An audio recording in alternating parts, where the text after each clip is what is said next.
बच्चों, आज आपकी क्लास शुरू हो रही है डिसइन्वेस्टमेंट पर। इससे पहले इंडस्ट्रियल सेक्टर का काफी हिस्सा आप लोगों के साथ डिस्कस कर चुके थे। पंचवर्षीय योजनाओं में किस तरह से औद्योगिक विकास हुआ, ये भी डिस्कस कर चुके थे। आज हम पढ़ेंगे विनिवेश और निजीकरण क्या है।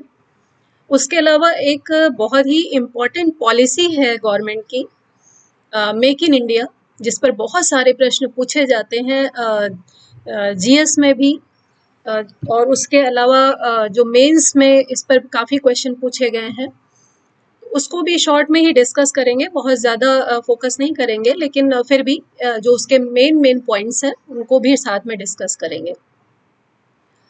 तो डिसइन्वेस्टमेंट और प्राइवेटाइजेशन, जनरली दोनों वर्ड्स को हम एक करके ही देखते हैं।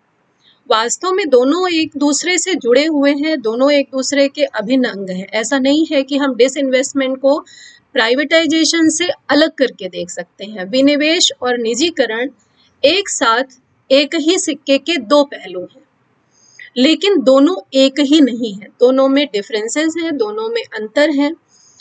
और जब कोई उद्योग में निवेश करता है तो इसका हम क्या मतलब समझते हैं कि वो उद्योग में पूंजी लगा रहा है। इसका जस्ट उल्टा होता है डिसइन्वेस्टमेंट, यानी उद्योग में से पूंजी को बाहर निकालना। तो निवेश का मतलब होता है उद्योग में पूंजी लगाना, और विनिवेश का मतलब होता है उद्योग में से पूंजी को बाहर निकालना। अब उद्योग में से पूंजी कैसे बाहर निकाली जाती है, कौन निकालता है, किस नीति से निकालता है, कौन सी स्ट्रेटेजी बनाता है, ये सारी चीजें डिसइन्वेस्टमेंट पॉलिसी के अंतर्गत सरकार तय करती है। तो डिसइन्वेस्टमेंट जनरली विनिवेश, जब भी हम विनिवेश नीति या विनिवेश की बात करते हैं तो ये लगता है कि सरकार ही करती होगी डिसइन्वेस्टमेंट, लेकिन ऐसा कोई जरूरी नहीं है। विनिवेश कोई भी कंपनी कर सकती है, कोई भी प्राइवेट ओनरशिप वाली कंपनी भी कर सकती है। वो कैसे? अगर वो अपने शेयर का कुछ पार्ट बेच दे तो वो भी एक तरह का डिसइन्वेस्टमेंट ही होता है, विनिवेश ही होता है। तो डिसइन्वेस्टमेंट और निजीकरण में जो प्रमुख अंतर है वो जब हम आगे देखेंगे तब डिस्कस करेंगे, लेकिन सबसे बड़ी बात यही है कि डिसइन्वेस्टमेंट या विनिवेश सरकारी कंपनी और निजी कंपनियां दोनों कर सकती हैं, लेकिन निजीकरण केवल और केवल सरकारी कंपनी का हो सकता है। तो आगे डिस्कस करेंगे इन सारी चीजों को, लेकिन सिंपल अगर भाषा में इसकी परिभाषा हम समझें तो विनिवेश निवेश का बिल्कुल ठीक उल्टा है, बिल्कुल जस्ट उल्टा। तो जैसा अभी बताया कि निवेश का मतलब पूंजी का लगाना और विनिवेश का मतलब पूंजी को उद्योग में से बाहर निकालना। तो इससे पहले कुछ आंकड़े देखते हैं कि इसकी क्या आवश्यकता पड़ी, सरकार को क्यों जरूरत पड़ी विनिवेश नीति लाने की आर्थिक सुधारों के साथ साथ। जब 1991 की पॉलिसी आई 1991 में औद्योगिक नीति आई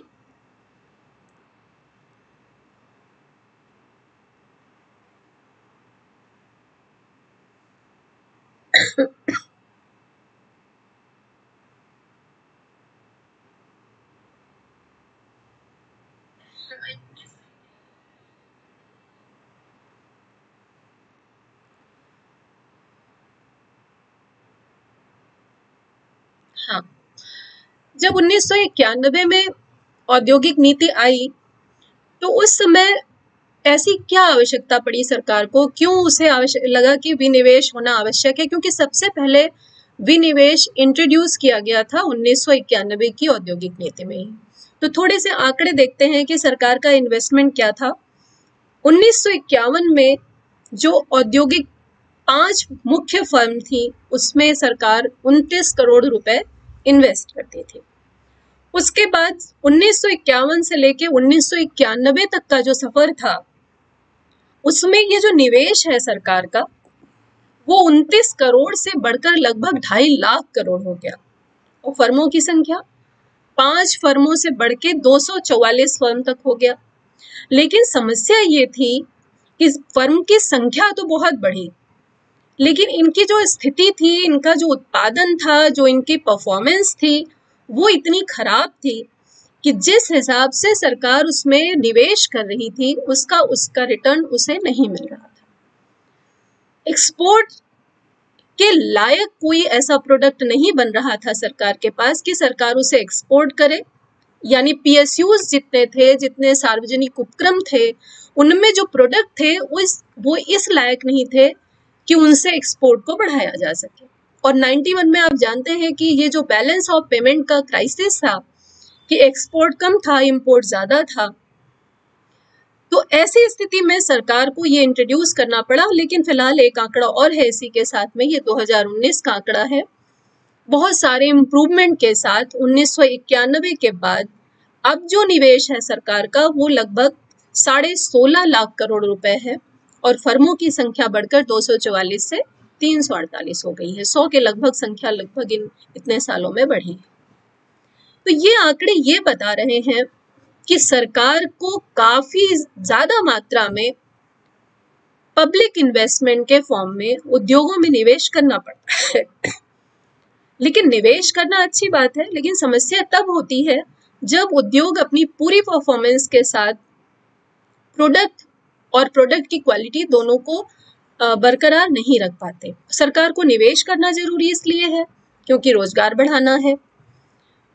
औद्योगिक क्षेत्र के लिए कुछ सर्टेन ऐसे उद्योग हैं जो सरकार को चलाने ही चलाने हैं, तो उनमें सरकार को निवेश करना ही करना है। ये सारी स्थितियां देखते हुए फिर सरकार ने विनिवेश संबंधी नीतियों को लाने या नीतियों को आगे बढ़ाने का काम आरंभ किया।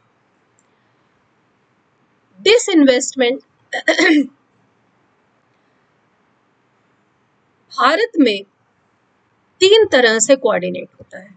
इसका जो टूल के रूप में इसका यूज होता है वो 3 तरह से होता है। एक तो जो पब्लिक सेक्टर की इंटरप्राइजेज हैं उनको सुधारने के लिए डिसइन्वेस्टमेंट किया जाता है।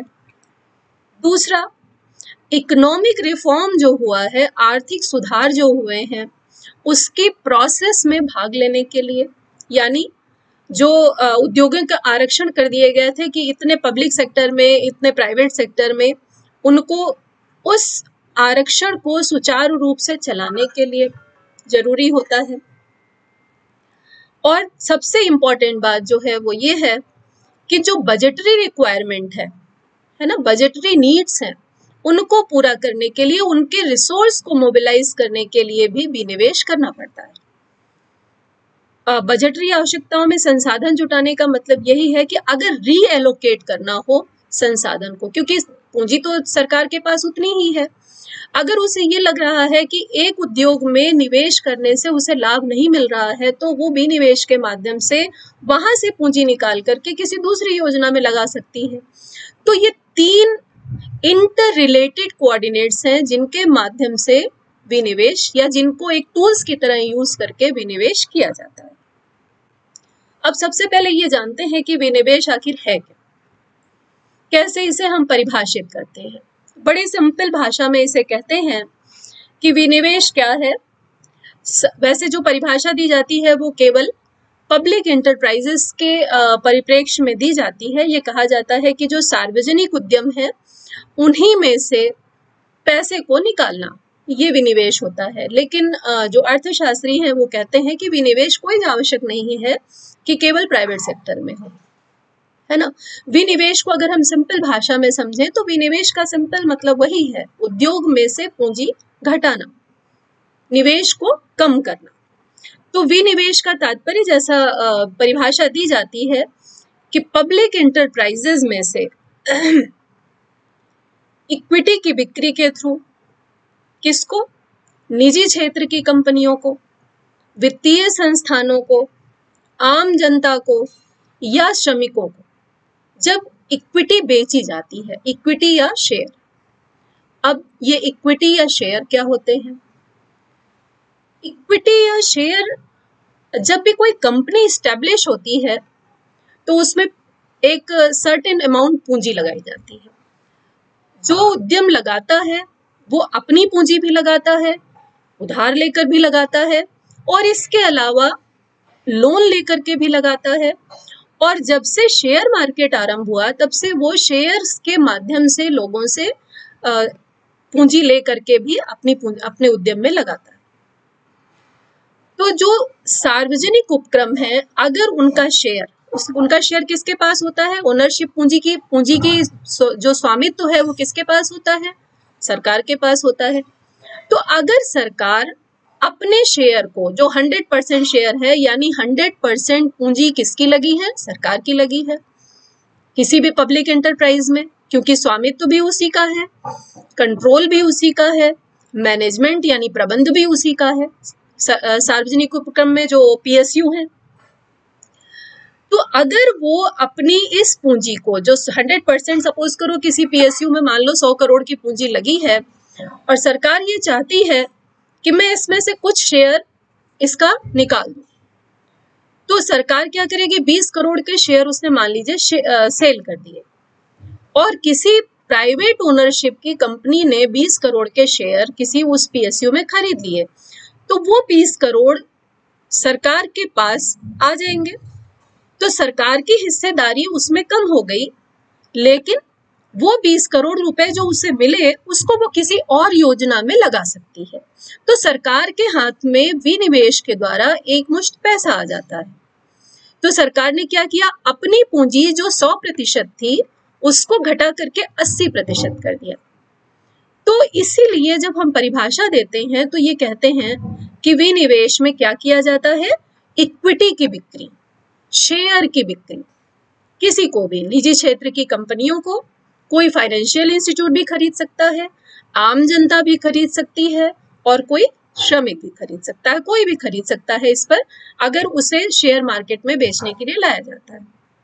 तमाम सारे पीएसयूज हैं, मान लीजिए अगर बीएचईएल है, सेल है, steel authority of India limited, ये सब सार्वजनिक उपक्रम है।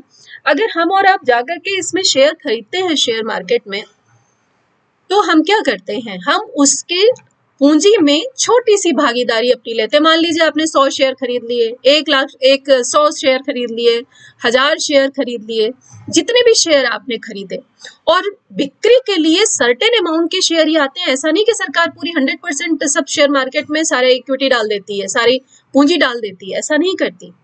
शेयर मार्केट में कोई भी कंपनी अपना 100% शेयर सेल करने के लिए नहीं डालती। उसका एक उद्देश्य होता है पूंजी इकट्ठा करना। जितनी मात्रा में, जितनी परसेंटेज में इक्विटी बिक्री के लिए आती है, उसमें जो कोई चाहे वो उसे खरीद सकता है। वो मार्केट में भी आ सकती है और शेयर मार्केट में, पूंजी बाजार में भी आ सकती है। तो शेयर बाजार में जब शेयरों का कारोबार होता है, उनकी खरीद बिक्री होती है शेयरों की, तो कीमत भी किसके द्वारा तय होती है? बाजार के द्वारा ही तय होती है। कोई भी विशेष कंपनी का शेयर खरीदार, अगर विक्रेता उसके ज्यादा हैं तो निश्चित सी बात है कि उसकी कीमत ज्यादा होगी, है ना। इसको हम शेयर मार्केट में जब खरीद बिक्री होती है शेयरों की, तो ये दो कीमतों पर होती है। एक होती है डिस्काउंटेड और एक होती है प्रीमियम। यानी एक, इसको भी समझ लीजिए तो आपको ज्यादा आसानी से बात समझ में आएगी। जब कोई कंपनी शेयर मार्केट में अपने शेयर को बेचने के लिए लाती है तो उसकी एक फेस वैल्यू होती है। उस फेस वैल्यू, एक सर्टेन फेस वैल्यू को यूं समझ लीजिए कि एक सर्टेन प्राइस तय होता है कि हम 100 रुपए की कीमत पर अपना एक शेयर बेचेंगे। अब अगर डिमांड ज्यादा है, कोई अच्छी कंपनी है, उसकी डिमांड ज्यादा है, उसको खरीदने के लिए बहुत सारे लोग आ गए और उतने शेयर कंपनी ने मार्केट में नहीं अपने बेचने के लिए रखे हैं जितने खरीदार हैं, तो जाहिर सी बात है कि जितनी उसने फेस वैल्यू रखी है उससे उसकी कीमत बढ़ जाएगी। क्योंकि डिमांड ज्यादा है, सप्लाई कम है। तो ऐसी स्थिति में इसको कहा जाता है प्रीमियम प्राइस। जब फेस वैल्यू से प्राइस ज्यादा होती है तो उसको कहा जाता है प्रीमियम प्राइस। और अगर 100 रुपए जितनी फेस वैल्यू रखी गई है उतने खरीदार नहीं आए शेयर को खरीदने के लिए, जब कंपनी ने अपना शेयर मार्केट में अपना शेयर बेचने के लिए प्रस्तुत किया, तो अगर खरीदार कम है तो इसका मतलब ये हुआ कि डिमांड कम है कंपैरेटिवली सप्लाई के, तो फिर उसमें थोड़ा सा उसे डिस्काउंट करना पड़ता है फेस वैल्यू पर, तो उसको कहा जाता है छूट पर बिक्री। जो फेस वैल्यू है उस पर छूट पर बिक्री। तो दो चीजें हो गई, एक तो डिस्काउंटेड और दूसरा हो गया प्रीमियम। ये बात यहाँ पर सिर्फ इसलिए आपको बताई है क्योंकि जब भी सार्वजनिक उपक्रमों की इक्विटी सेल होती है तो वो जनरली या विनिवेश के माध्यम से होती है, तो वो प्रीमियम पर होती है। कभी भी किसी भी सार्वजनिक उपक्रम का विनिवेश डिस्काउंटेड नहीं होता। जब भी वो आम जनता के लिए या फाइनेंशियल इंस्टीट्यूशन के लिए या किसी निजी कंपनी के लिए ऑफर में लाया जाता है तो वो कभी डिस्काउंटेड नहीं होता, हमेशा प्रीमियम में होता है। तो ये इंपॉर्टेंट बात थी, इसीलिए मुझे लगा कि ये आपको बताना चाहिए। चाहे ये प्राइवेटाइजेशन का मामला हो और चाहे विनिवेश का हो, दोनों स्थितियों में जो भी शेयर बिकता है वो हमेशा प्रीमियम पर बिकता है, यानी जो फेस वैल्यू है उससे ज्यादा कीमत। तो आगे चलते हैं, देखते हैं कि कितने तरह के विनिवेश होते हैं। दो तरह के मेनली विनिवेश होते हैं। एक पहला होता है टोकन विनिवेश कहते हैं इसको, और दूसरा होता है स्ट्रेटेजिक या रणनीतिक विनिवेश, token disinvestment and strategic disinvestment. Token विनिवेश जैसा नाम से क्लियर हो रहा है, बहुत छोटे छोटे अमाउंट का होता है। अभी आगे देखते हैं क्या होता है। बहुत छोटे छोटे अमाउंट का होता है। 5% शेयर, अगर सपोज करिए कि सरकार ने सोचा कि अपने इस सार्वजनिक उपक्रम का 5% शेयर हम बेच देते हैं, 2% शेयर बेच देते हैं, तो ये बहुत छोटे छोटे अमाउंट में जब डिसइन्वेस्टमेंट किया जाता है, तो जैसे मान लीजिए धन की आवश्यकता है। जनरली क्या होता है कि जब कभी किसी को पैसे की जरूरत होती है, अगर किसी के घर में कोई संकट आया, कहीं कोई परेशानी खड़ी हुई, तो और सोचने समझने के लिए समय नहीं है, तो उस समय कोई भी क्या करेगा, उसके पास जो मान लीजिए जेवर पड़े हैं तो वो क्या करेगा, एक छोटा सा जेवर निकाला और ले गया, उसे बेचाया। तो कोई स्ट्रेटेजी नहीं है इसमें। आवश्यकता के हिसाब से जब जैसी जरूरत पड़ी, उस जरूरत के हिसाब से अचानक अगर पैसे की आवश्यकता पड़ी, तो जो उसके पास, तो गवर्नमेंट के पास अचानक से पूरा करने के लिए एक रास्ता ये बचता है कि भाई ठीक है, जो पीएसयू ठीक ठाक काम कर रहे हैं उनकी थोड़े से शेयर आप इसे बेच दो, तो एक सर्टेन अमाउंट पैसा हाथ में आ जाता है और सरकार को जो अपनी आवश्यकता है उसकी पूर्ति वो कर लेती है। लेकिन जो दूसरा डिसइन्वेस्टमेंट है, स्ट्रेटेजिक डिसइन्वेस्टमेंट या रणनीतिक विनिवेश, जैसा नाम से क्लियर है, पूरी स्ट्रेटेजी बना के, पूरी प्रोसेस के साथ सोच विचार कर, नीति निर्धारित करके जब विनिवेश किया जाता है तो वो रणनीतिक विनिवेश कहलाता है। जैसे आपके पास कोई जमीन का टुकड़ा है तो आप उसे टोकन की तरह तो बेचोगे नहीं, सोच समझकर, उसके कीमत को पहचान कर, उसकी जितनी वैल्यू है उसको देख करके, मार्केट में उसके अच्छे प्राइस देख करके, है ना, पूरी एक प्रोसेस बना करके, जब एक निश्चित रणनीति के द्वारा जब कोई विनिवेश किया जाता है सरकार के द्वारा, तो इसे रणनीतिक विनिवेश कहते हैं। तो दो तरह के ये इन्वेस्टमेंट होते हैं, टोकन विनिवेश और रणनीतिक विनिवेश। आगे चलते हैं। जनरली क्या होता है कि प्राइवेटाइजेशन और विनिवेश दोनों को हम एक जैसा मानते हैं। तो जैसा अभी आपको बताया था शुरू में कि दोनों में बहुत अंतर नहीं भी है, लेकिन बहुत समानताएं भी नहीं है। वास्तव में विनिवेश निजीकरण का एक पार्ट है ना। इसे देखते हैं कैसे। सबसे पहले जो विनिवेश है उसका तात्पर्य किसी निजी संगठन या आम जनता को सार्वजनिक उपक्रम की इक्विटी की बिक्री से है, जैसा अभी इसकी परिभाषा से हमने देखा था। दूसरा क्या है? निजीकरण क्या है? निजीकरण या प्राइवेटाइजेशन एक अर्थव्यवस्था में कामकाज में निजी पूंजी और उद्यम के लिए बड़ी भूमिका प्रदान करने को संदर्भित करता है। इसका क्या मतलब हुआ? भारी भरकम हिंदी है, लेकिन इसका मतलब ये होता है कि जब प्राइवेटाइजेशन किया जाता है, आपको मैं एक बहुत शॉर्ट में चीज बताना चाहती हूँ कि निजीकरण में जो पावर ऑफ कंट्रोल है वो पूरी तरह से सेल कर दी जाती है, यानी प्रबंधन, कंट्रोल, और अगर इसे और मोटे तरह से हम अगर समझें तो कंपनियों का स्वामित्व तो पूरा का पूरा अगर किसी और को सौंप दिया जाता है, निजी संगठन को या आमजन, कोई भी व्यक्ति अगर जो ले रहा है, अगर वो पूरी तरह से किसी पूरा स्वामित्व तो सौंप दिया जाता है। और स्वामित्व तो कैसे मिलता है? आपको भी पता है कि किसी भी संगठन में भाई बहुमत कैसे मिलता है? 51% स्वामित्व। अगर 51% ओनरशिप या 51% शेयर अगर किसी व्यक्ति को मिल जाए तो उसका स्वामी बन जाता है, वही उसको चलाएगा। जनरली आप लोग देखते हो, जब आप पिक्चर में या कहीं देखते हो तो कहते हैं ना कि इतने % शेयर हमारे पास है, तो सारी होल्डिंग जो है वो मेरे पास है। तो 51% एक बहुमत के लिए स्वामित्व को अपने पास रखने के लिए आवश्यक होता है।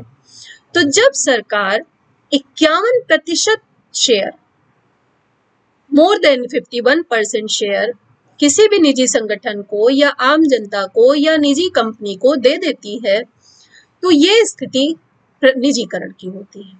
और 51 से कम यानी 20%, 30%, 40%, 49% तक अगर शेयर कोई पब्लिक एंटरप्राइज का कोई भी निजी व्यक्ति ले लेता है, लेकिन तब भी ओनरशिप किसकी रहती है? सरकार की रहती है, क्योंकि 51% शेयर होल्डिंग किसके पास है? सरकार के पास है। तो निजीकरण और विनिवेश में जो मेजर अंतर है वो यही है कि कंपनी का मालिक कौन होगा? जिसके पास 51% अंशधारक होंगे या शेयर होगा। तो निजीकरण विनिवेश की तुलना में एक व्यापक शब्द है। जैसा अभी आपको कहा कि निजीकरण में केवल शेयर ही नहीं ट्रांसफर होते, केवल पूंजी नहीं निकलती उद्योग से, बल्कि साथ साथ क्या होता है? साथ में प्रबंधन, ओनरशिप और जो कंट्रोल है वो भी ट्रांसफर हो जाता है। तो इसीलिए कहा जाता है कि जो निजीकरण है वो व्यापक है और जो विनिवेश है वो उससे कंपैरेटिवली एक छोटा शब्द है। हालांकि ये भी कहा जाता है कि विनिवेश निजीकरण की एक प्रोसेस है। जब विनिवेश ज्यादा हो जाए तो एक समय के बाद वो निजीकरण में बदल जाता है। कुछ और पॉइंट्स हैं, इन अंतर्स को देखते हैं। जैसा अभी आपको बताया कि जब 51% से अधिक हिस्सेदारी सार्वजनिक क्षेत्र के उपक्रम की जो इंटरप्राइजेज हैं, पब्लिक सेक्टर इंटरप्राइजेज हैं, इनकी सरकार के द्वारा किसी निजी व्यक्ति को, निजी व्यक्तियों के समूह को या किसी प्राइवेट फर्म को बेच दी जाती है। और हिस्सेदारी बेची कैसे जाती है? स्ट्रेटेजिकली बेची जाती है। तो इस प्रक्रिया को निजीकरण कहा जाता है। और इसके लिए शेयर मार्केट की जरूरत नहीं होती, इसके लिए बाकायदा एग्रीमेंट्स होते हैं। जैसे खरीद फरोख्त होती है, जमीनों की खरीद फरोख्त या किसी संपत्ति की खरीद फरोख्त होती है, उसी प्रकार से इसमें शेयर मार्केट में जाकर के विनिवेश करने की आवश्यकता नहीं पड़ती, सीधे सीधे एग्रीमेंट होता है। और 51% से अधिक हिस्सेदारी जो है वो किसी भी व्यक्ति को या फर्म को सौंपी जाती है सरकार की ओर से। और दूसरी तरफ अगर सरकार किसी दूसरे संगठन के द्वारा परिसंपत्तियों के निपटान के लिए विनिवेश के दृष्टिकोण से फाइनेंशियल, पॉलिटिकल या स्ट्रेटेजिकल रीजन से अगर वो इम्प्रेस होती है और उसकी वजह से ओनरशिप बदलती है, कंट्रोल बदलती है, तो ये सारी चीजें किस में आती हैं? निजीकरण में। तो ये निजीकरण क्या हुआ, जैसा अभी आपको बताया था। तो मोटे तौर पर अगर समझें कि 51% से अधिक हिस्सेदारी को बेचना, साथ ही साथ स्वामित्व और नियंत्रण इन दोनों में चेंज हो जाना, किसी भी सार्वजनिक उपक्रम के स्वामित्व में भी चेंज हो जाना, ओनरशिप में चेंज हो जाना और उसके कंट्रोल में भी चेंज हो जाना। इसके बाद दूसरा पॉइंट है निजीकरण में और क्या आता है। निजीकरण में ओनरशिप में चेंज तो आता ही आता है, जबकि विनिवेश में क्या होता है, विनिवेश में ओनरशिप बदलती नहीं है लेकिन वीक पड़ जाती है ना, इसीलिए कहते हैं डाइल्यूशन ऑफ ओनरशिप। जैसा अभी आपको एक एग्जांपल दिया था कि अगर सरकार चाहती है कि किसी उपक्रम में उसकी 100% अगर हिस्सेदारी है तो उसको घटा के वो 80% कर ले, तो 80% अगर हिस्सेदारी सरकार की है तो ओनरशिप तो सरकार की ही रहेगी, लेकिन जो 100% में स्ट्रांगनेस थी वो डाइल्यूट हो गई क्योंकि 20% अब किसी और के पास चला गया। तो कभी भी वो कोशिश करके क्या करे, अगर वो कोशिश करके 31% अगर कहीं से हथिया ले तो उस पब्लिक एंटरप्राइजेस का स्वामी वो बन सकता है। तो स्वामित्व को यानी ओनरशिप को जब कोई सरकार डाइल्यूट कर देती है तो वो विनिवेश होता है, जबकि ओनरशिप में चेंज अगर हो जाए पूरी तरह से तो ये प्राइवेटाइजेशन होता है या निजीकरण होता है। ये एक प्रमुख अंतर है, ध्यान रखिएगा।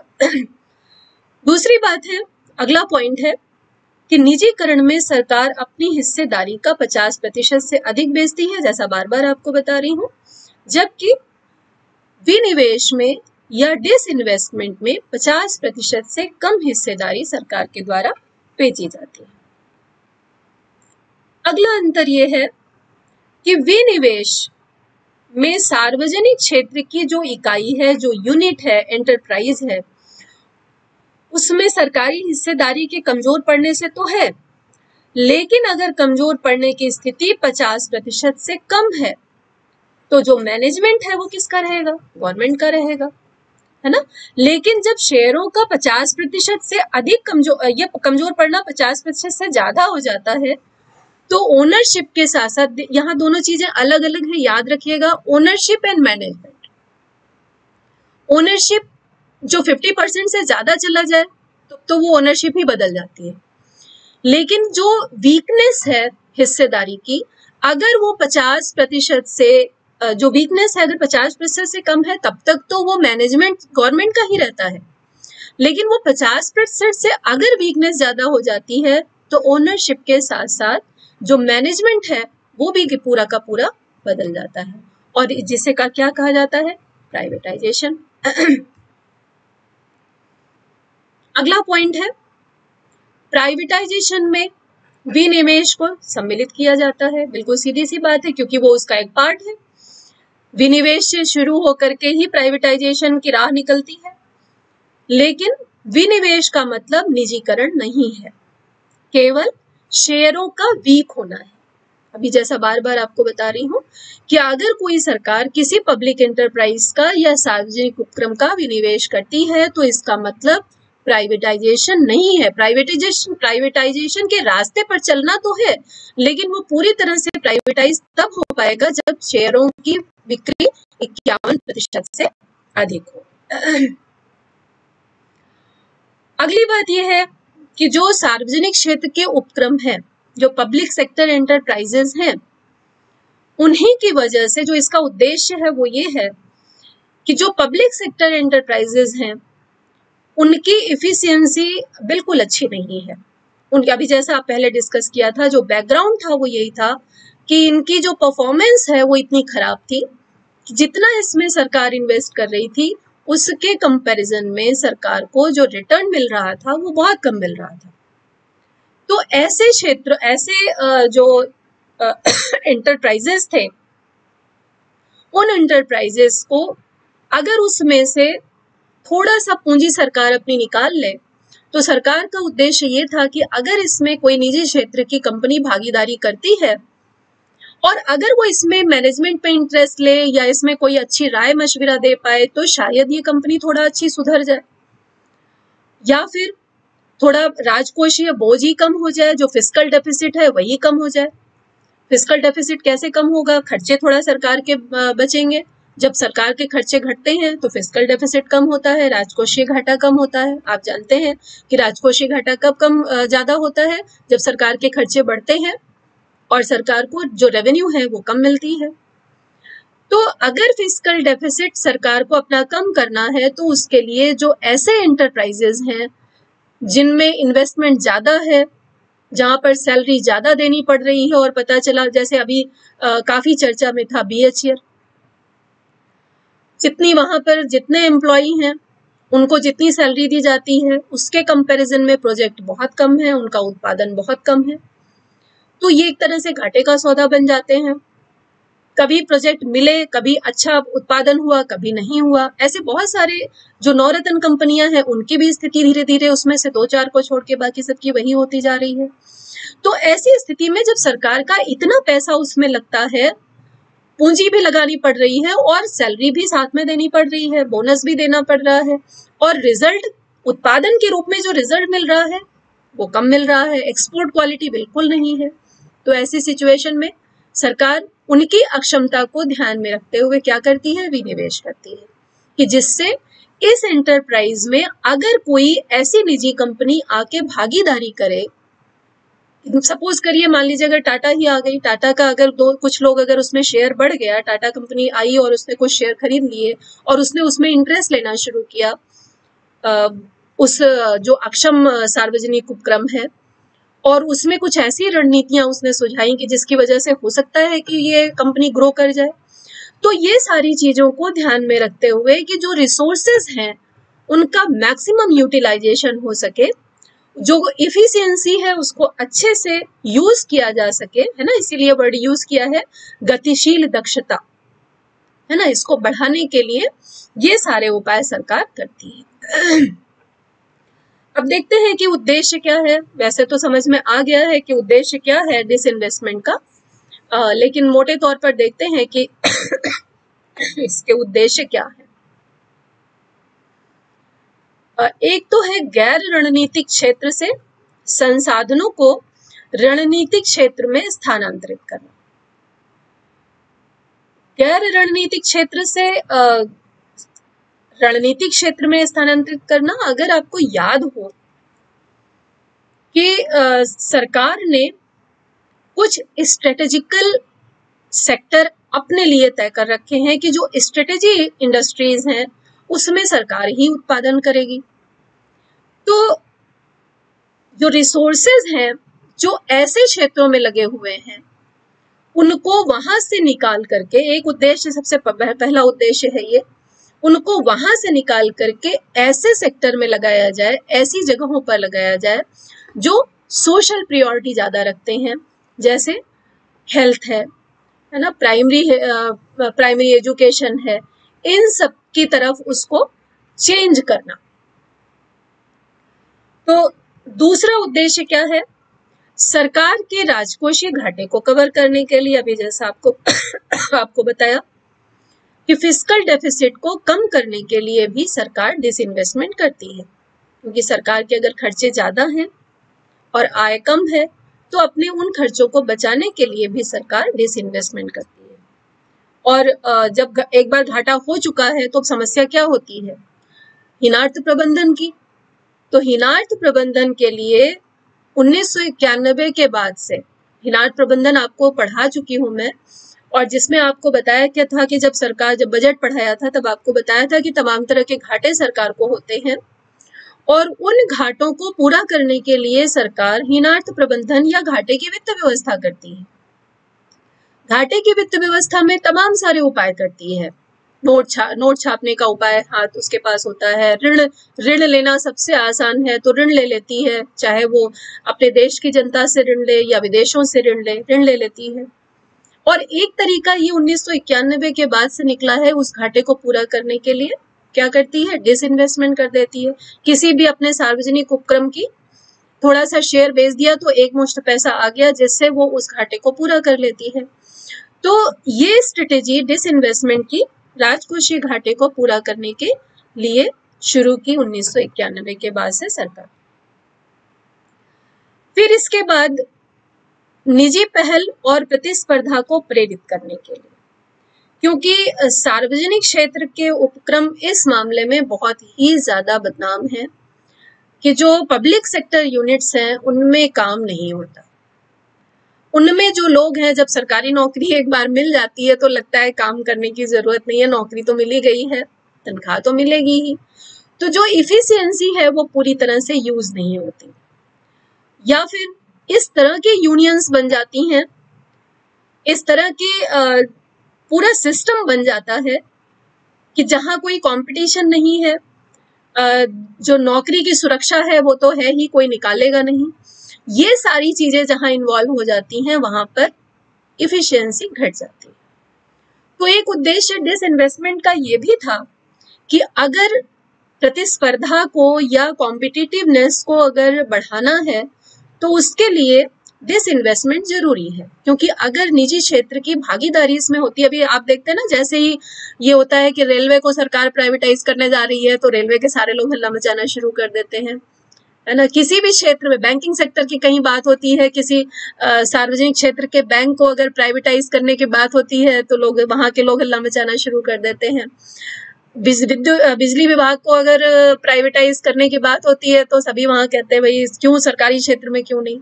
तो बहुत सारी चीजें हैं, लेकिन जो डिसइन्वेस्टमेंट का एक उद्देश्य है वो यही है कि कम से कम प्रतियोगिता बढ़े।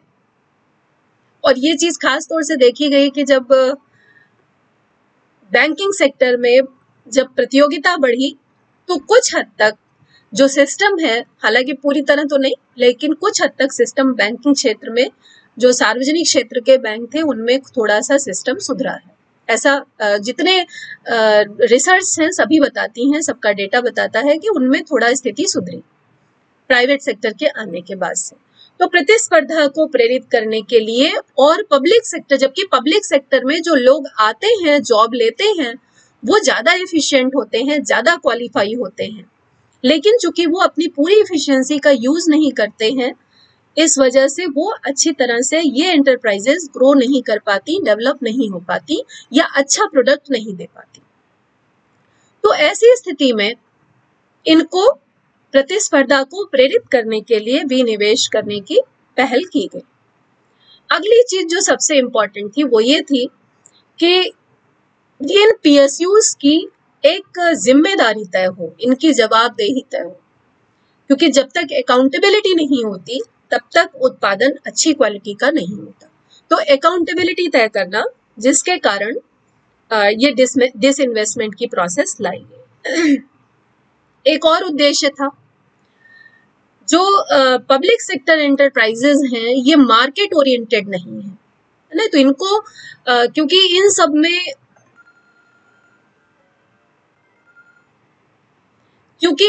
में राजनीतिक हस्तक्षेप बहुत होता है, जितने प्राइवेट सेक्टर, जो पब्लिक सेक्टर एंटरप्राइजेज हैं, क्योंकि जो नियुक्तियां होती हैं, डायरेक्टर की पोस्ट हो या कहीं किसी भी चीज की पोस्ट हो, वो राजनीतिक हस्तक्षेप से होती है। तो इन सब में जो राजनीतिक हस्तक्षेप है वो थोड़ा कम हो, और ये एंटरप्राइजेज निजी जो प्राइवेट सेक्टर एंटरप्राइजेज हैं उनके साथ कम्पीट करते हुए मार्केट ओरिएंटेड हो, ऐसे प्रोडक्ट बनाए जो इनकी पोटेंशियल, जिनमें ये अपनी यूज कर सके, और दूसरे जो मार्केट में डिमांड है उन प्रोडक्ट को बनाए, और मार्केट की तरफ अगर ओरिएंटेड होंगे, कंपटीशन में पार्टिसिपेट करेंगे तो इनकी एफिशिएंसी निश्चित रूप से बढ़ेगी।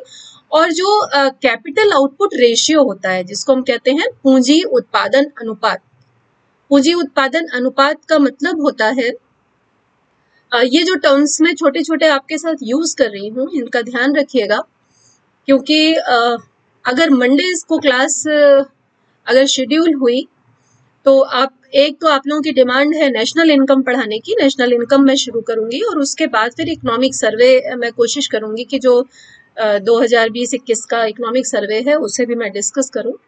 तो पूंजी उत्पादन अनुपात, यानी जितनी पूंजी लगती है उसके कंपैरिजन में उसके किस रेशियो में उत्पादन होता है, ये पूंजी कैपिटल आउटपुट रेशियो जो है, अगर ये अच्छा होता है तभी कोई भी एंटरप्राइज जो है वो सक्सेसफुल होती है। इसके बाद अगर जरूरी हो तो जितने नॉन स्ट्रेटेजिक पीएसयू हैं, ये जो पॉलिसी आई थी विनिवेश पॉलिसी, उसमें ये तय किया गया था कि उसमें कोशिश ये की जाए कि जो गवर्नमेंट की इक्विटी है या गवर्नमेंट का जो शेयर है वो 26% या उससे कम में ले आया जाए। ज्यादा ओनरशिप या ज्यादा जो स्ट्रेटेजिक में ध्यान रखिएगा, स्ट्रेटेजिक तो गवर्नमेंट अपने पास रखती है, बहुत सारे ऐसे सेक्टर हैं जिसमें जिनको गवर्नमेंट अपना होल्ड करके रखती है ना।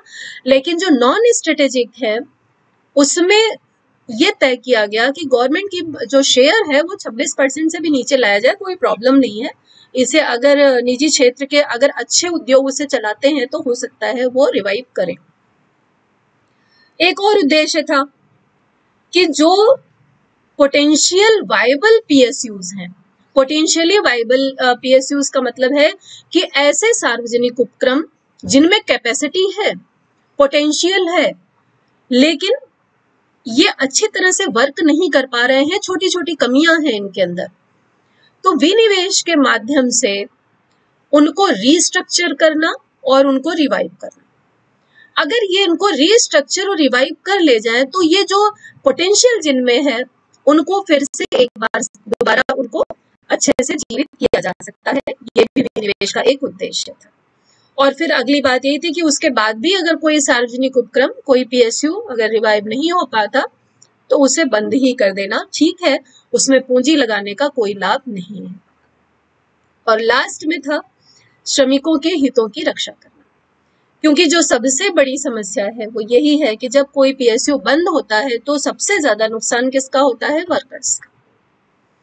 तो विनिवेश के माध्यम से धीरे धीरे विनिवेश के माध्यम, क्योंकि निजीकरण में तो एकदम से 51% हिस्सेदारी पूरी की पूरी किसी निजी व्यक्ति के हाथ में चली जाती है, लेकिन जब विनिवेश होता है तो थोड़ी थोड़ी जाती है, जिससे एक एग्रीमेंट भी साथ में सरकार कर सकती है कि जो वर्कर्स यहाँ पर एम्प्लॉयड हैं उनके हितों की सुरक्षा हो और उनको यहाँ से निकाला ना जाए। तो ये भी एक उद्देश्य था विनिवेश पॉलिसी का। अब देखते हैं कि डिसइन्वेस्टमेंट प्रोसेस में किया क्या जाता है।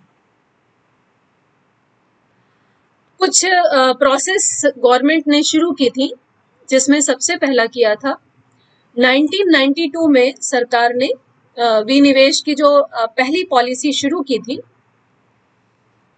उसमें डॉक्टर सी रंगराजन की अध्यक्षता में एक समिति का गठन किया था सबसे पहले, और इस समिति ने एक सिफारिश की, ये जो कमेटी बनी सी रंगराजन की, इन्होंने ये सिफारिश की कि राज्य की भागीदारी के अंतर्गत सार्वजनिक उपक्रमों की 49% इक्विटी तक का विनिवेश किया जा सकता है। जो ऐसे पीएसयूज जिसमें स्टेट की या जिसको कह लें स्ट्रेटेजिक जो भागीदारी वाले हैं, स्ट्रेटेजिक क्षेत्र वाले हैं, उसमें 49% तक आप कर दीजिए, 51 अपने पास रखिए, वहां तक आप 49% तक आप विनिवेश कर सकते हैं। लेकिन बाकी जैसा अभी बताया था ना कि 26% बाकी के लिए क्या कर दिया, जो नॉन स्ट्रेटेजिक है 26% तक आप अपने पास रखिए और 74% तक विनिवेश किया जा सकता है। ऐसा इस कमेटी ने ऐसी संस्तुति दी।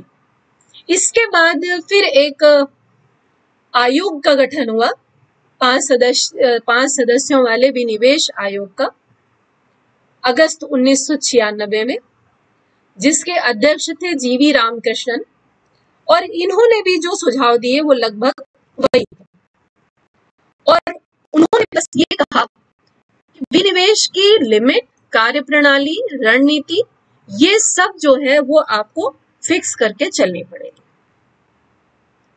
फिर मई 2004 में सरकार ने राष्ट्रीय सामान्य न्यूनतम कार्यक्रम, एक नेशनल कॉमन मिनिमम प्रोग्राम बनाया, जिसमें सार्वजनिक क्षेत्र के उद्योगों से संबंधित सारी जो स्ट्रेटेजी थी उसको उन्होंने ओपन किया। और उन्होंने ये कहा इस कार्यक्रम के अंतर्गत, जो ये राष्ट्रीय सामान्य न्यूनतम कार्यक्रम था, इसके अंतर्गत ये जो राष्ट्रीय सामान्य न्यूनतम कार्यक्रम था, इस कार्यक्रम के अंतर्गत एक चीज तो उन्होंने बिल्कुल क्लियर कर दी कि जो ऐसे उपक्रम हैं जो सामान्य लाभ अर्जित कर रहे हैं, जनरल प्रॉफिट बना रहे हैं। एक चीज और बता दूं, जनरल प्रॉफिट को इकोनॉमिक्स में क्या कहते हैं? जनरल प्रॉफिट, इकोनॉमिक्स में जनरल प्रॉफिट का मतलब होता है नो प्रॉफिट नो लॉस। ये बात याद रखिएगा, इकोनॉमिक्स में हमेशा जनरल प्रॉफिट का मतलब होता है नो प्रॉफिट नो लॉस, यानी ऐसे सार्वजनिक उपक्रम जो नो प्रॉफिट नो लॉस में चल रहे हैं उनका निजीकरण नहीं किया जाएगा। ये इस राष्ट्रीय सामान्य न्यूनतम कार्यक्रम के अंतर्गत रखा है। दूसरी बात ये कही गई कि जो प्रॉफिट, वास्तव में जो प्रॉफिट दे रहे हैं, तो एक तो हो गया कि जो नो प्रॉफिट नो लॉस में है। दूसरा इन्होंने कहा कि ऐसे पीएसयू जो प्रॉफिट तो दे रहे हैं सरकार को, उसमें 51% हिस्सेदारी सरकार की रहेगी। उससे भले ही सरकार उसमें निवेश करेगी, लेकिन 51% से कम नहीं करेगी। और ये किसके कहने पे किया गया? याद रखिएगा, सी रंगराजन की जो कमेटी बनी थी उसको ध्यान में रखते हुए इन्होंने ऐसा किया। तीसरा इन्होंने ये कहा कि जो नवरत्न पीएसयूज हैं, इन नवरत्न पीएसयूज में से किसी को भी निजी क्षेत्र में नहीं दिया जाएगा। ये बहुत इंपॉर्टेंट बात थी जो 2004 में, क्योंकि उस समय ये बहुत ज्यादा सरकार की आलोचना होनी शुरू हो गई थी। आलोचना तो तब से हो रही थी जब से ये विनिवेश पॉलिसी आई थी। बाद में फिर अटल जी की सरकार आई तो उन्होंने कुछ और नई पॉलिसीज ले आए, लेकिन जब 2004 में फिर वापस कांग्रेस सरकार आई तो उन्होंने फिर ये सारी स्ट्रेटेजी सामान्य न्यूनतम कार्यक्रम के थ्रू फिर से ये ले आए और इन्होंने ये कहा कि नवरत्न पीएसयू जो है वो उसको विनिवेश नहीं किया जाएगा। इसके बाद तीसरी अगले में क्या आया? घाटे में चल रही कंपनियां। तो एक तो हो गई नो प्रॉफिट नो लॉस, यानी जो बिल्कुल न तो हानि में है न तो लाभ में है, उनको बेचा नहीं जाएगा, उनको निजीकरण उनका नहीं किया जाएगा। लाभदायक को तो करने का सवाल ही नहीं होता। और जो नवरत्न है उनमें भी चाहे लॉस में भी चल रही हो तो उनको नहीं सेल किया जाएगा। लास्ट में ये तय किया गया जो घाटे में चल रही कंपनियां हैं उन्हें या तो पूरी तरह बेच दो, यानी उनको प्राइवेटाइज कर देंगे, और नहीं तो फिर अगर कुछ नहीं होता है, अगर उनका ठीक से पैसा नहीं मिलता तो उन्हें बंद कर दिया जाएगा, जिससे श्रमिकों को उनके जो ड्यूज हैं वो मिल जाए। तो ये इस कार्यक्रम के अंतर्गत ये चीजें तय की गई। और साथ में एक चीज ये भी तय की गई कि जो जितने प्राइवेटाइज किए जाए चीजें जो घाटे में चल रही हैं कंपनियां, उनको ट्रांसपेरेंट तरीके से और जो विशेषज्ञ हैं उनसे परामर्श लेके, ऐसे नहीं कि किसी को कहीं भी कुछ भी सेल कर दिया जाए, तो बाकायदा कमेटियों का गठन होगा और कमेटियां जो हैं जब राय देंगी तभी उनके परामर्श के आधार पर ही ये विनिवेश या निजीकरण का प्रोग्राम किया जाएगा। जो सार्वजनिक क्षेत्र के उद्यम हैं उनके पुनर्निर्माण के लिए एक बोर्ड का गठन किया जाएगा जिससे ये रिवाइव हो सके, जो बोर्ड है उनको रिवाइव करने में हेल्प करे। इसके साथ ही साथ एक ऐसा फंड इस्टेब्लिश किया जाएगा, नेशनल इन्वेस्टमेंट फंड, जिसमें सरकार थोड़ा थोड़ा करके पैसे डालती रहेगी और इसी से जो सार्वजनिक क्षेत्र के उद्यम है इनमें निवेश किया जाता रहेगा पूंजी का। उसके बाद जो सबसे इंपॉर्टेंट बात थी वो ये थी कि इन्होंने एक टारगेट तय कर दिया कि विनिवेश का लक्ष्य जो है वो 40,000 करोड़ रुपए है। ठीक है, यानी 40,000 करोड़ रुपए हर साल किसी ना किसी पीएसयू के शेयर को सेल करके सरकार अर्न करे। लेकिन ऐसा हुआ नहीं और फिर बाद में इस टारगेट को घटा करके 30,000 करोड़ रुपए कर दिया गया। और आप हर बजट को उठा करके देखिए, हर बजट में विनिवेश से संबंधित कि इतने शेयर सेल किए गए तो इतना इस पीएसयू से इतना पैसा आया, इतने शेयर सेल किए गए तो इस पीएसयू से इतना पैसा आया। तो ये टारगेट जो है वो 30,000 करोड़ का है और लगभग सरकार कोशिश करती है कि 20,000 से 25,000 करोड़ तक उसे हर साल विनिवेश से अपने हितार्थ प्रबंधन के लिए या घाटे की वित्त व्यवस्था के लिए उसे हर साल मिलता रहे। अब जरा देखते हैं कि कुछ जो बड़े बड़े निजीकरण किए गए थे उस समय शुरुआती दौर में, वो कौन कौन से। सबसे पहला था बाल्को, जिसको बेच दिया गया था, प्राइवेटाइज कर दिया गया था। 51% जो हिस्सेदारी थी वो वेदांता समूह एक है, स्टरलाइट इंडस्ट्रीज जिसकी है, उसको बेच दिया गया था। दूसरा बहुत बड़ा जो एक बड़ा भाग था वो टाटा समूह को बीएसएनएल का बेच दिया गया था, विदेश संचार निगम लिमिटेड जिसको हम कहते हैं। ये भारत संचार निगम लिमिटेड नहीं है, ध्यान रखिएगा। आईपीसीएल को रिलायंस इंडस्ट्रीज को बेच दिया गया था। मॉडर्न फूड्स इंडस्ट्रीज को यूनिलीवर या हिंदुस्तान लीवर लिमिटेड को बेच दिया गया था। मारुति का काफी बड़ा हिस्सा सुजुकी को, सीएमसी का काफी बड़ा हिस्सा टाटा सन्स को, हिंद ट्रेली प्रिंटर का एचएफसीएल को, आईबीपी लिमिटेड का भारतीय तेल निगम को, और पारादीप फास्फेट लिमिटेड का जुआरी मारो प्राइवेट लिमिटेड को बेच दिया गया था। तो ये कुछ बड़े निजीकरण हैं। कभी कभी पूछा भी जाता है कि ये पर्टिकुलर ये कंपनी को निजीकरण जब किया गया था या विनिवेश किया गया था तो 51% हिस्सेदारी किसको दी गई थी। उसके बाद जानते हैं ये रणनीतिक बिक्री या स्ट्रेटेजिकल सेल्स होती क्या है ना।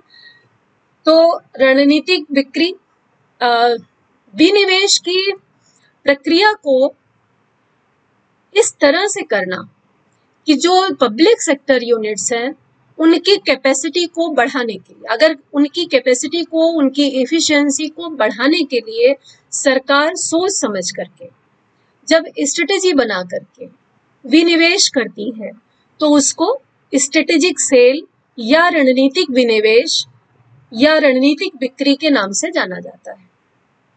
और जो ये वर्गीकरण है रणनीतिक बिक्री और रणनीतिक या गैर रणनीतिक, अभी बार बार ये नाम ले रही थी मैं, तो ये बात याद रखिएगा कि ये 1999 में सबसे पहले जो सरकार ने इसे 2 भागों में बांटा था, रणनीतिक और गैर रणनीतिक। जो सार्वजनिक क्षेत्र के उपक्रम हैं उनको 2 भागों में सबसे पहले 1999 में बांटा था, रणनीतिक और गैर रणनीतिक। और ये घोषणा की थी कि वो आम तौर पे जो गैर रणनीतिक यानी नॉन स्ट्रेटेजिक पीएसयूज हैं उसमें अपनी जो होल्डिंग्स है उसको घटा के 26% तक ले आएगी, 26% या उससे कम कर देगी। लेकिन जो स्ट्रेटेजिक पीएसयूज हैं, और स्ट्रेटेजिक पीएसयूज आपको पता है इनका नाम बहुत तब से चला आ रहा है 1948 की औद्योगिक नीति से, जिसमें क्या आता है, जिसमें आता है हथियार और गोला बारूद, परमाणु ऊर्जा, याद है आपको, जिसका अभी जिक्र कर चुके थे, परमाणु इससे पहले जो औद्योगिक नीतियां आपको बताई थी, है ना, या रेलवे है, इन सब में वो अपनी 51% होल्डिंग बनाए रखेगा, ऐसा इसने तय किया था। तो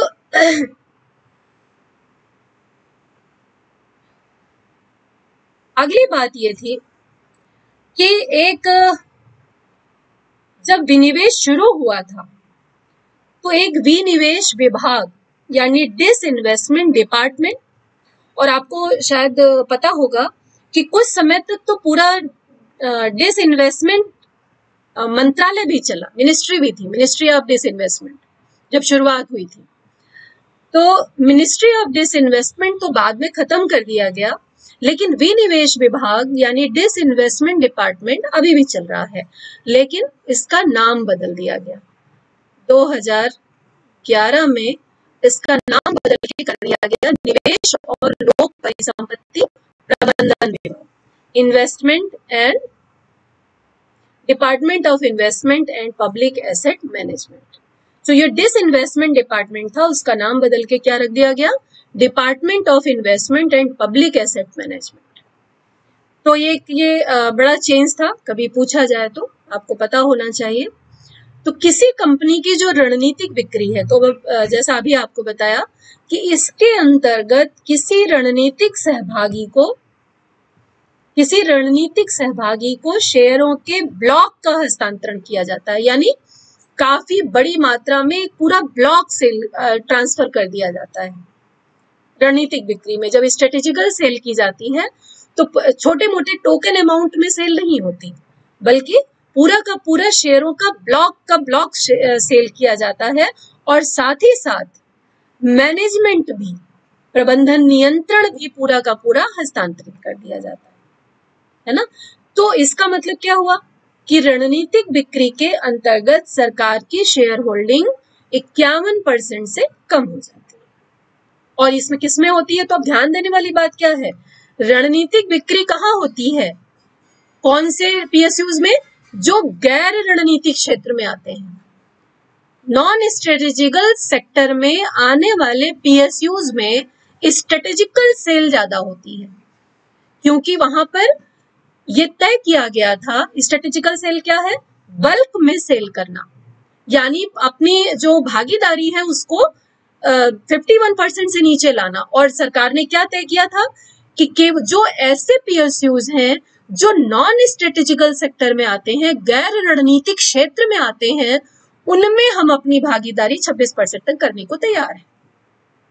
तो रणनीतिक बिक्री होती है, लेकिन किसमें होती है, जो नॉन स्ट्रेटेजिकल सेक्टर है उसके अंतर्गत। इस बात को याद रखिएगा। उसके बाद नई विनिवेश नीति आई 2014 में। फिर से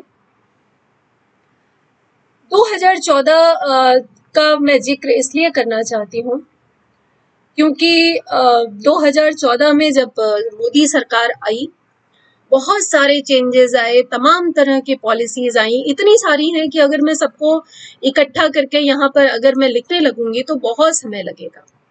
लेकिन 2014 के बाद से बहुत सारे चेंजेस आए और उन सब का जो इफेक्ट है वो इंडस्ट्रियल सेक्टर पर पड़ा। तो जो नई विनिवेश नीति 2014 में आई, उसमें जो पहला उसका उद्देश्य था वो ये था कि केंद्रीय सार्वजनिक क्षेत्र के उद्यम, ध्यान रखिएगा, सेंट्रल जो है, क्योंकि जो होल्डिंग है वो केंद्र सरकार की भी होती है, राज्य सरकार की भी होती है, तो ऐसे सार्वजनिक क्षेत्र के उद्यम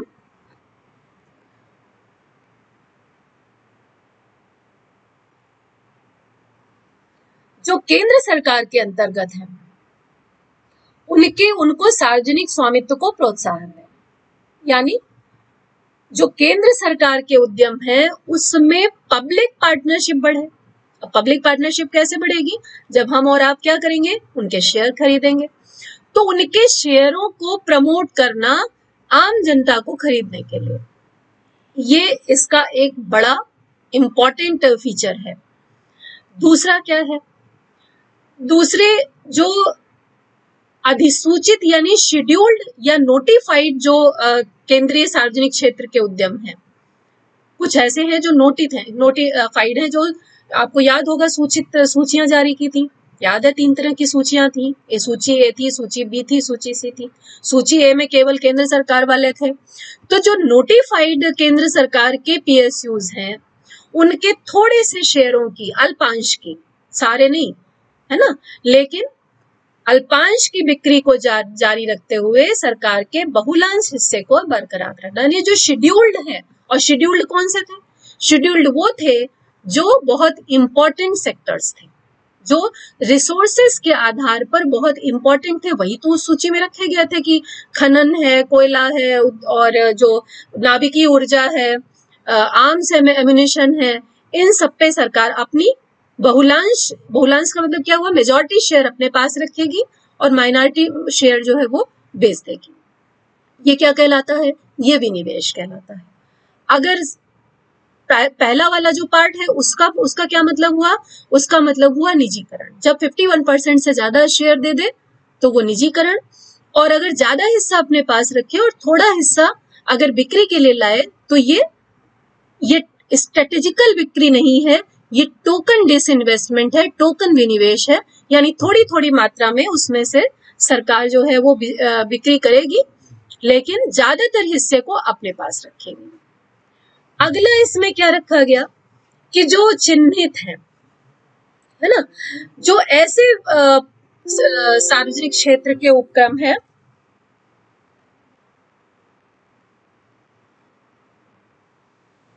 जो ऐसे सार्वजनिक क्षेत्र के उपक्रम है जो मार्ग थे, उसमें सरकार क्या करेगी, सरकारी हिस्सेदारी के 50% हिस्सेदारी के साथ साथ, और ये मार्ग कौन से हैं, वो हैं जो घाटे में चल रहे हैं, उसमें सरकार क्या करेगी, 50% से ज्यादा सरकार बेच भी देगी, और जो पूरा का पूरा कंट्रोल है स्ट्रेटेजिक विनिवेश के द्वारा, स्ट्रेटेजिक डिसइन्वेस्टमेंट के द्वारा उसे किसी और निजी क्षेत्र की कंपनी को पूरा मैनेजमेंट ही उसका पूरा ट्रांसफर कर देगी।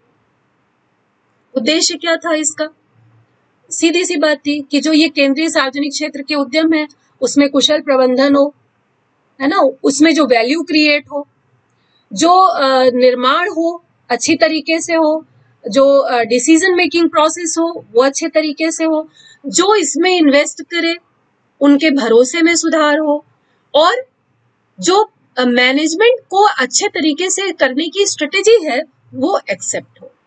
ये इसका एक प्रमुख उद्देश्य था इस नई विनिवेश नीति का।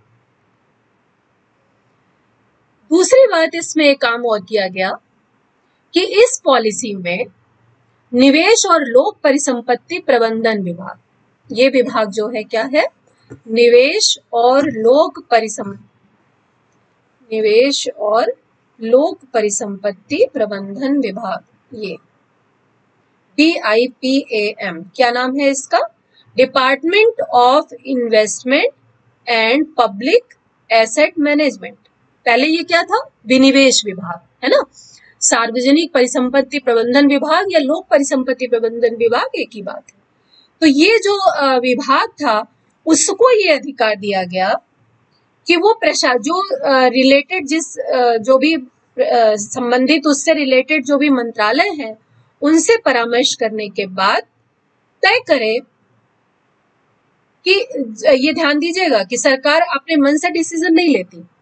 डिसीजन किसको दिया, कि लोक परिसंपत्ति प्रबंधन विभाग, कि वो मंत्रालयों से परामर्श करके ये तय करे, जैसे रेलवे में कहीं कुछ अगर सेल करना है तो रेल मंत्रालय से बात करे, अगर स्मॉल सेक्टर की कोई यूनिट है तो जो लघु उद्योग मंत्रालय है उससे बात करे, MSME मंत्रालय जो है उससे बात करे, तो जो हैवी इंडस्ट्री से रिलेटेड अगर कुछ है तो उनसे बात करे, पेट्रोलियम मिनिस्ट्री से रिलेटेड है तो उससे बात करे। उनसे परामर्श करने के बाद ये ऐसे सार्वजनिक क्षेत्र के उपक्रमों को चिन्हित करे जो CPSES है। CPSES क्या हुए, सेंट्रल गवर्नमेंट के जो PSUs हैं उनको चिन्हित करे और उसमें विनिवेश करे। दूसरी बात और कही गई कि स्ट्रेटेजिकल इन्वेस्टमेंट के लिए, रणनीतिक विनिवेश के लिए, रणनीतिक विनिवेश याद रखिएगा 51% से अधिक हिस्सेदारी दे देना। रणनीतिक विनिवेश के लिए CPSES और किसमें करना, जो घाटे में चल रहे हैं उनको चिन्हित करने, बिक्री करने के तरीके के बारे में सुझाव देना, बिक्री के शेयरों का प्रतिशत तय करना कि रणनीतिक विनिवेश है तो 51% तो होगा ही, लेकिन 51 से ज्यादा भी हो सकता है, 74% तक तो हो ही सकता है। तो बिक्री शेयरों का प्रतिशत तय करना और किस कीमत पर बेचना, ये सब तय करने के लिए किसको अधिकृत किया गया, याद रखिएगा नीति आयोग को। ये सारी चीजें यानी स्ट्रेटेजिक डिसइन्वेस्टमेंट की जिम्मेदारी किसको दी गई, नीति आयोग। तो दोनों के काम अलग अलग हैं, ये बिल्कुल क्लियर डिस्टिंक्शन रखिएगा। इस पर प्रश्न आया है इसलिए इनको ध्यान में रखिएगा, ठीक है। तो इसमें ये ध्यान रखिएगा कि जो रणनीतिक विनिवेश है उसकी जिम्मेदारी नीति आयोग को दी गई है, लेकिन जो टोकन इन्वेस्टमेंट है उसकी जिम्मेदारी लोक परिसंपत्ति प्रबंधन विभाग को दी गई है। जल्दी से देख लेते हैं नेशनल मैन्युफैक्चरिंग पॉलिसी 2011, ये भी बहुत इंपॉर्टेंट है। ये भी राष्ट्रीय विनिर्माण नीति 4 नवंबर 2011 को राष्ट्रीय विनिर्माण नीति की घोषणा की गई थी। इसका उद्देश्य क्या था, विनिर्माण क्षेत्र में 12 से 14% प्रतिवर्ष की वृद्धि दर सुनिश्चित करना, जो सकल घरेलू उत्पाद है उसमें विनिर्माण क्षेत्र के हिस्से को आज जो 16% है उसको बढ़ाकर 2022 तक 25% तक पहुंचाना, ये इसका एक उद्देश्य था। 2022 तक विनिर्माण क्षेत्र में 10 करोड़ अतिरिक्त रोजगार प्रोवाइड कराना, ये भी एक इसका प्रमुख उद्देश्य था।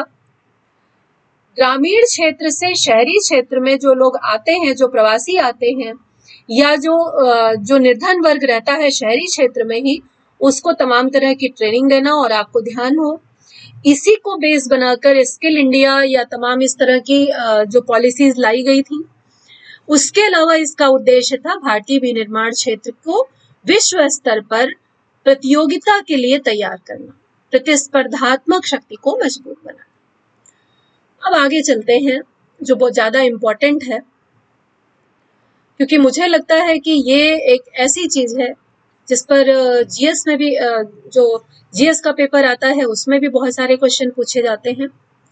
क्योंकि ये मैन्युफैक्चरिंग पॉलिसी जो थी अभी 2011 की, इसका मैंने जिक्र इसीलिए किया क्योंकि इसका बिना जिक्र किए हुए मैं आपको ये नहीं बता सकती थी कि जो national investment and manufacturing zones हैं ये क्या है।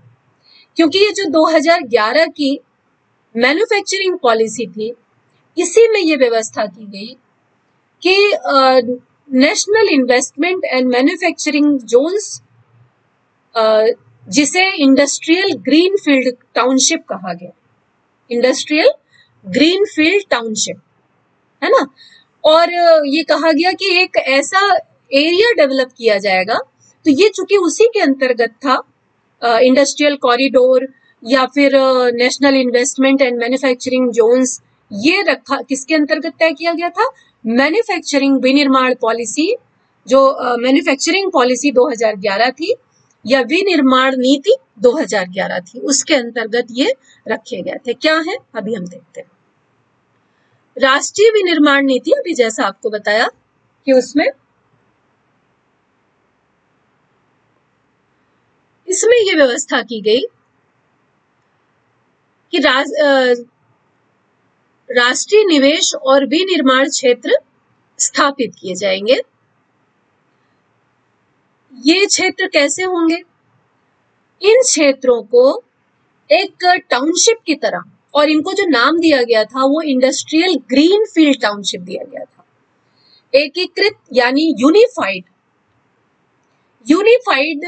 इंडस्ट्रियल टाउनशिप के रूप में इसको डेवलप किया जाएगा, जिसमें इंफ्रास्ट्रक्चर बहुत अच्छा होगा, बिल्कुल मॉडर्न अत्याधुनिक आधारिक संरचना का मतलब क्या हुआ, मॉडर्न जो इंफ्रास्ट्रक्चर है वो प्रोवाइड किया जाएगा। भूमि का जो जमीन है उसका अच्छी तरह से यूज किया जाएगा। इसके अलावा एनर्जी सेव करने के लिए जितनी जरूरी चीजें होंगी, जितनी टेक्नोलॉजी होगी, वो प्रोवाइड कराई जाएगी। जो आवश्यक सामाजिक आधारित संरचना है, जो सोशल बेस्ड इंफ्रास्ट्रक्चर है, वो प्रोवाइड कराया जाएगा। कौशल विकास के लिए यानी स्किल डेवलपमेंट के लिए जितनी फैसिलिटीज प्रोवाइड कराने की जरूरत पड़ेगी वो भी की जाएगी। ठीक है, इसके बाद नेक्स्ट देखते हैं कि कौन कौन से ऐसे जोन हैं, मैन्युफैक्चरिंग जोन्स हैं जो स्थापित किए गए। तो निम्स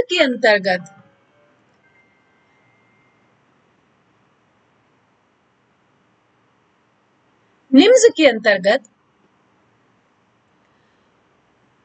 औद्योगिक ग्रीनफील्ड टाउनशिप, जैसा आपको बताया, इसकी बात की गई।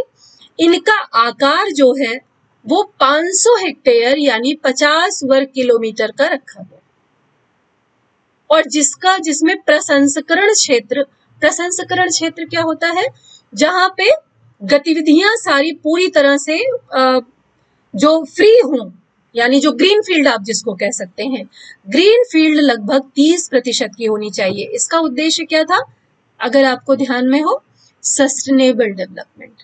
क्योंकि इंडस्ट्रीज के साथ हमेशा ये एक प्रॉब्लम रही है, ये कहा जाता रहा है कि जहां इंडस्ट्रियल एरिया डेवलप होता है वहां पर पोल्यूशन बहुत ज्यादा होता है।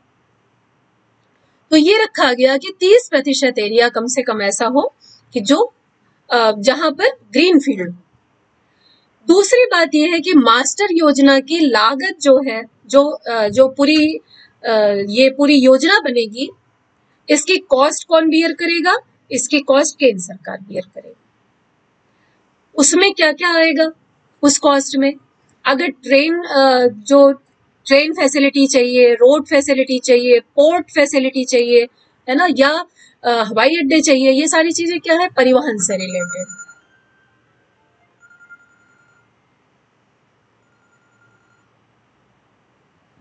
जो परिवहन से रिलेटेड चीजें हैं, उनसे संबंधित अगर किसी प्रकार की सहायता की आवश्यकता होगी तो वो केंद्र सरकार करेगी।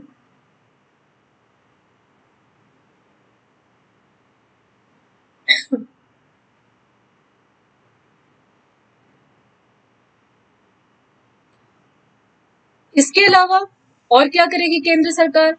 दूर संचार की व्यवस्था, जितने लिंक्स होने की जरूरत है उसकी पूरी व्यवस्था जो है वो केंद्र सरकार करेगी।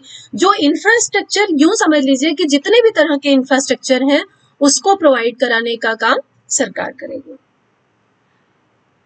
फिर लेकिन जिस स्टेट में ये स्थापित किए जाएंगे ये जोन, उनकी भूमि जो है वो राज्य सरकारें के द्वारा उनकी पहचान की जाएगी और वो होल्ड की जाएंगी। जैसे अगर अधिग्रहण करने की जरूरत पड़ी तो राज्य सरकारें उसका अधिग्रहण करेंगी। और राज्य सरकारें क्या करेंगी? जो बाकी लोकल जरूरतें हैं, पानी की जरूरत है, बिजली कनेक्टिविटी है, फिजिकल इंफ्रास्ट्रक्चर है, जो उपयोगिता लिंकेजेस हैं, है ना, यूटिलिटी लिंकेजेस, जो यूटिलिटी प्रोवाइड कराने वाली चीजें हैं, पर्यावरण के प्रभाव के से रिलेटेड जो चीजें हैं, ये सब करने का काम जो है वो राज्य सरकारें करेंगी और वो इसकी कॉस्ट के लिए इसके लिए जिम्मेदार होंगी। दूसरी बात एक और बहुत इंपॉर्टेंट कही गई कि जो सरकार है वो जो भी खरीद करेगी वो इस निम्स में से, यानी राष्ट्रीय निवेश और विनिर्माण क्षेत्र में जो यूनिट्स होंगी उन्हीं से प्रोडक्ट को खरीदेगी। तो उससे क्या होगा? इस क्षेत्र में उत्पादन करने वाली यूनिट्स को सहारा मिलेगा। यानी सरकार जो भी प्रोडक्ट खरीदेगी वो इन क्षेत्र में जो स्थापित इकाइयां होंगी उन्हीं से खरीदेगी, उसको प्राथमिकता देगी। अब इसके बाद कुछ इंडस्ट्रियल कॉरिडोर इस तरह के स्थापित किए गए हैं। इन पर बहुत प्रश्न आए हैं, इसीलिए मैं एक एक करके इनको ले आई हूं यहाँ पर। कहीं कहीं पर ये प्रश्न पूछे गए हैं कि ये कहाँ से कहाँ तक है, इसमें क्या क्या कवर किया जाता है। कभी किसी क्वेश्चन में पूछा गया है कि इसको फंडिंग कौन कर रहा है, क्योंकि विदेशों से फंडिंग भी ली गई है इन कॉरिडोर्स की स्थापना के लिए, तो इसीलिए मुझे लगा कि मुझे इसे इंक्लूड करना चाहिए। तो याद रखिएगा 5 इंडस्ट्रियल कॉरिडोर्स हैं, 5 औद्योगिक गलियारे हैं, जिसमें से दिल्ली मुंबई औद्योगिक गलियारा, दिल्ली मुंबई इंडस्ट्रियल कॉरिडोर, ये किसको किसको कवर करता है? उत्तर प्रदेश, हरियाणा, राजस्थान, मध्य प्रदेश, गुजरात और महाराष्ट्र, इनको कवर करता है।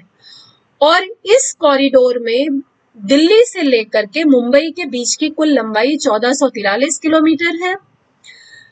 यूएस के द्वारा 100 बिलियन, ठीक है, यूएस जो है अमेरिका के द्वारा $100 बिलियन, इसके अलावा जापान ने भी ऋण दिया है इसके लिए, जापानी फर्मों ने इसमें अपना पैसा लगाया है, कुछ भारतीय कंपनियां भी हैं जिन्होंने इसमें अपना पैसा लगाया है। लेकिन मेनली अगर विदेशों से पूछी जाती है फंडिंग तो आप याद रखिएगा कि जापान और यूएस, इन दोनों का पैसा दिल्ली मुंबई औद्योगिक गलियारे के अंतर्गत लगा हुआ है। डीएमआईसी प्रोजेक्ट यानी दिल्ली मुंबई औद्योगिक गलियारे का जो प्रोजेक्ट है उसका उद्देश्य क्या था? जो वेस्टर्न डेडिकेटेड फ्रंट कॉरिडोर है, वेस्टर्न एरिया पूरा दिल्ली से लेके मुंबई तक का, इसको एक high speed high capacity connectivity बनाना, जिससे भविष्य में जो इंडस्ट्रियल सिटीज हैं वो डेवलप हो सके। तो वेस्टर्न डेडिकेटेड फ्रेट कॉरिडोर बनाना इसका एक प्रमुख उद्देश्य था। इसके बाद जो दूसरा है वो है चेन्नई बेंगलुरु औद्योगिक गलियारा, जो मद्रास, जो चेन्नई है और बेंगलोर के बीच में, जिसमें 3 स्टेट कवर होते हैं, तमिलनाडु, आंध्र प्रदेश और कर्नाटक। इनमें चेन्नई बेंगलुरु इंडस्ट्रियल कॉरिडोर में इसे जापान की इंटरनेशनल कोऑपरेशन एजेंसी ने फंड दिया, याद रखिएगा इस बात को। अगला गलियारा है बेंगलुरु मुंबई आर्थिक गलियारा। ये इसमें महाराष्ट्र और कर्नाटक सम्मिलित है बेंगलुरु मुंबई इकोनॉमिक कॉरिडोर में, और इसे ब्रिटेन के द्वारा फंडिंग की जा रही है। जो सबसे पहला आपने देखा दिल्ली मुंबई औद्योगिक गलियारा, विकास निगम और यूके ट्रेड एंड इन्वेस्टमेंट को इसको भारतीय जो इंडिया है और यूके, इनको नोडल एजेंसियों की तरह इसे तय किया गया है। लेकिन जो मेन फंडिंग है वो यूके के द्वारा इस गलियारे को की जा रही है, बेंगलुरु मुंबई आर्थिक गलियारे को। उसके बाद जो अगला है वो है अमृतसर कोलकाता औद्योगिक गलियारा। ये यहाँ पर थोड़ा गड़बड़ हो गया है। अमृतसर कोलकाता इंडस्ट्रियल कॉरिडोर है, जिसमें पंजाब, हरियाणा, उत्तराखंड, उत्तर प्रदेश, ये बिहार जो है वो यहाँ से चला आया है, ध्यान रखिएगा, यहाँ पर है बिहार, झारखंड और पश्चिम बंगाल, ये स्टेट इसके अंतर्गत कवर होते हैं। और ये अमृतसर से पश्चिम बंगाल तक काफी लंबा कॉरिडोर है, जिसकी लंबाई 1840 किलोमीटर है। और ये ईस्टर्न डेडिकेटेड फ्रेट कॉरिडोर जो है वो इस आर्थिक गलियारे की बैकबोन कहलाती है। काफी लंबा आर्थिक गलियारा है ये, और काफी इंपॉर्टेंट गलियारा है। इसके बाद जो पांचवा है वो है east coast economic corridor. East coast economic corridor में ईस्टर्न साइड का जो कोस्टल एरिया है उसको जोड़ा गया है, ये ध्यान रखिएगा, नाम से ही क्लियर है, ईस्ट कोस्ट।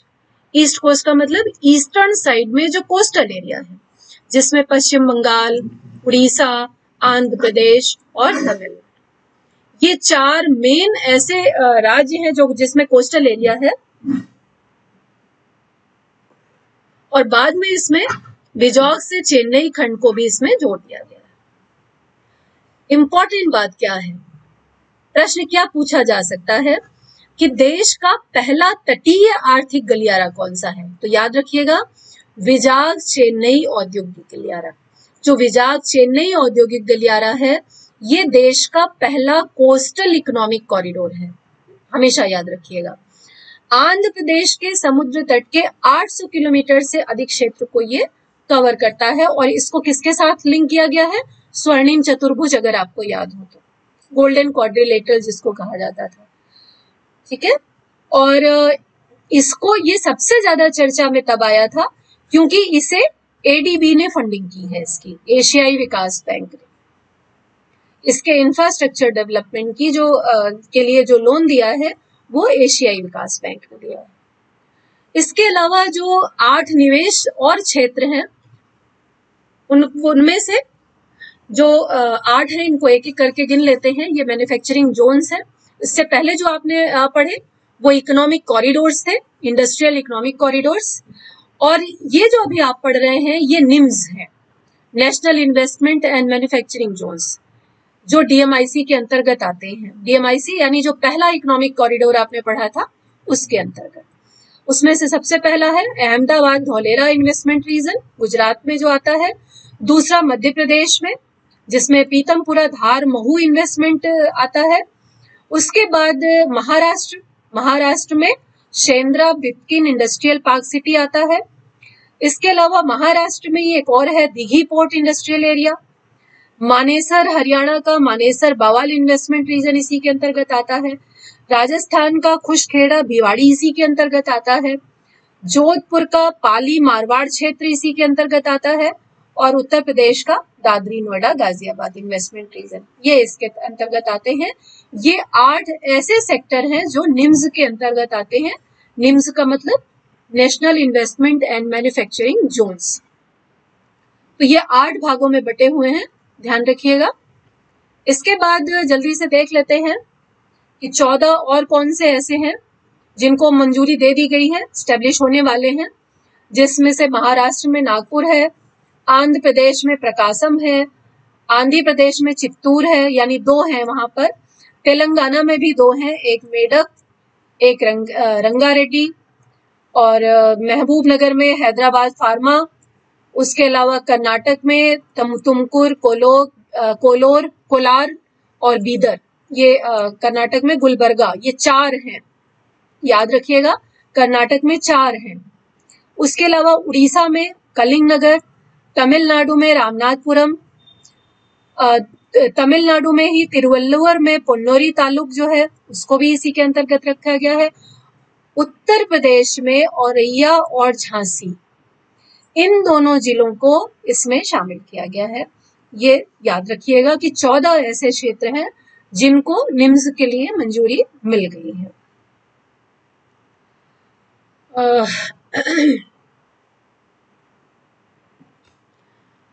आगे देख लेते हैं। ईज ऑफ डूइंग बिजनेस के लिए गवर्नमेंट ने क्या क्या किया है, इसको प्रमोट करने के लिए मेरे ख्याल से इसे छोड़ देते हैं आज, क्योंकि अब मैन्युफैक्चरिंग मेक इन इंडिया आज मैं फिर डिस्कस नहीं कर पाऊंगी, तो मैं इसे यहीं पर आज छोड़ दे रही हूँ, कल डिस्कस करूंगी इसे। निम्स तक मैं आज करा के आपको छोड़ दे रही हूँ। जो अगली क्लास होगी उसमें मेक इन इंडिया और इंडस्ट्रियल सेक्टर से रिलेटेड जो लेटेस्ट पॉलिसीज हैं गवर्नमेंट जो लेके आई है, जिसमें startup India, skill India, make in India का क्या इम्पैक्ट है ना, ये बहुत पूछा जाता है। ये सारी चीजें मैं फिर कल मतलब मंडे को, कल तो संडे है, मंडे को आराम से डिस्कस करूंगी आप लोगों के साथ में। और उसके बाद फिर समय जब अगर बचेगा तो नेशनल इनकम मैं दोबारा से एक बार रिवाइज करा दूंगी। तो बच्चों आज के लिए बस इतना ही। जय हिंद, जय भारत। ध्यान रखिए अपना, स्वस्थ रहिए, प्रसन्न रहिए।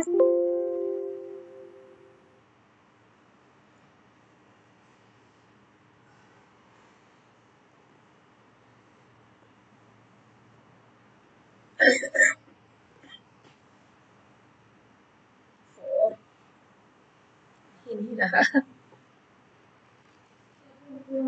एक बंद कर दूं, इसे बंद नहीं हो रहा है, माउस भाग रहा है।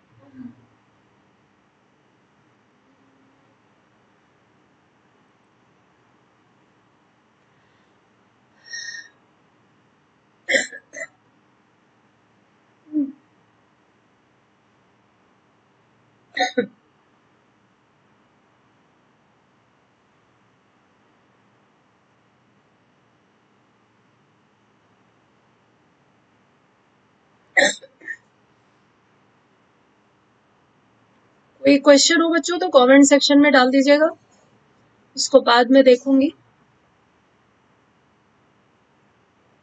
तो मैं आपको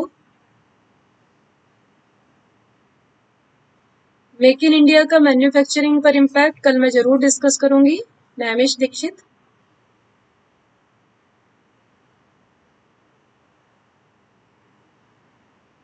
बाकी और तो कोई कमेंट मुझे ऐसा दिख नहीं रहा।